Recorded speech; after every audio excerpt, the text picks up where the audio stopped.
Hi Irma, can you tell me a little bit about yourself? Sure, Isabel. Thank you for asking me to be interviewed. I'm really happy to be here. Well, I am a 48-year-old mom. I am also a teacher, and in the afternoons, I do some translation, so I have quite a busy plate of work. I have 3 kids, and currently, I also have 1 dog. I feel very strongly about mental health ever since I was a teenager. I think that we should speak very openly about mental health and remove the taboo so that people that need it can go ahead and get the help they need. Do you have any close relationship with a pet? Yes, actually, after my first daughter was born, I lost my job at a multinational pharmaceutical company. Also at that time, I was trying to get pregnant with my second child and was having really hard fertility issues. I became obsessed with the topic, and I think that that's the beginning of my anxiety and how it got developed, and that anxiety eventually led to a depressive mind state. And my psychologist suggested that I might look into having a dog for my own, to kind of, I don't know, to take out my emotional stress, for him to cuddle me when I felt alone, to have somebody to preoccupy me. Not that my daughter was not enough, but just something that I could call 100% my own and have all to me and keep me happy and focusing on really positive things and not problems. So at that moment, we also had a dog, and we had been trying to get him to be the father, and so we matched him up with a little female dog, and the product of that relationship was my dog Astro, who eventually became like my emotional support dog. Who was Astro? Well, Astro was probably the most loved pet in the planet. He lived for 18 and a half years, which is a long, long life for a dog. And I think that he literally was hanging around so much because he provided me so much help. It was really his call in life.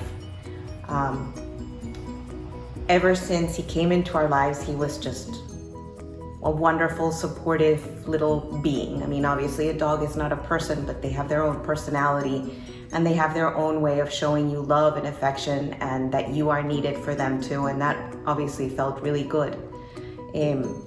I can recall a couple of situations when he really helped me. The first one was kind of a horrible experience where we were assaulted at gunpoint at the beach. And I have never been so scared in my life.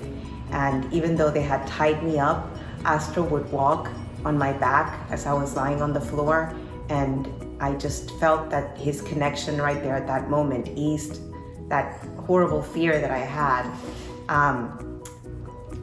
Do you recall any other specific moment Astro helped you? Oh yes. When I was going through my fertility treatments, every month was a roller coaster, as you can imagine. And whenever it didn't work, I was devastated and I would cry. And I have this perfectly clear image of him that I would be sitting in the bathroom crying, and he would just come over and put his head on my feet and just stay there until I could calm down. Going through fertility issues is overwhelming because it becomes this one thing that it's all you can think about, but you can't really talk about it all the time with everybody, even your husband. And so having Astro as an emotional outlet was very good for me. And eventually, once he was with me, all those years of treatment worked, and I was mentally stable, and I kind of attribute part of me getting pregnant to Astro's presence in my life, letting me calm down and putting my emotions on the side. And not to mention, of course, as many of us felt it, Astro was there by my side all through the pandemic. I was a teacher, well, I am a teacher. And it was a really overwhelming profession to be in with the pandemic and trying to put all of your classes online and everything. I barely had time to pay attention to my own family. It seemed like I was locked in a room, not just my house, but locked in a room working 24/7. And Astro's presence in the room helped me be able to tackle my job responsibilities.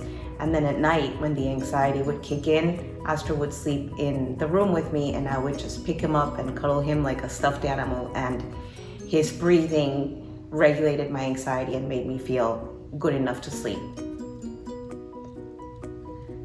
Will you have another emotional support dog in the future? I'm happy to say that thanks to medication and treatment and therapy, I feel a lot better than I have in the last couple of years, pandemic aside. I think that we can have a family pet and he will naturally provide those benefits of having the companionship without necessarily being called an emotional support dog. But I don't doubt that for a minute, if I ever need an extra additional support, that I will certainly look at getting an individual pet for me. And do you recommend emotional support animals to other people? Definitely. I believe that, especially dogs, not really necessarily a cat person, but that dogs have a very powerful way of showing that they love you and that they need you, and that usefulness and that peace of mind is something that enables people with certain mental issues to get up every morning and go ahead with their lives and face their responsibilities. Thank you. You're welcome.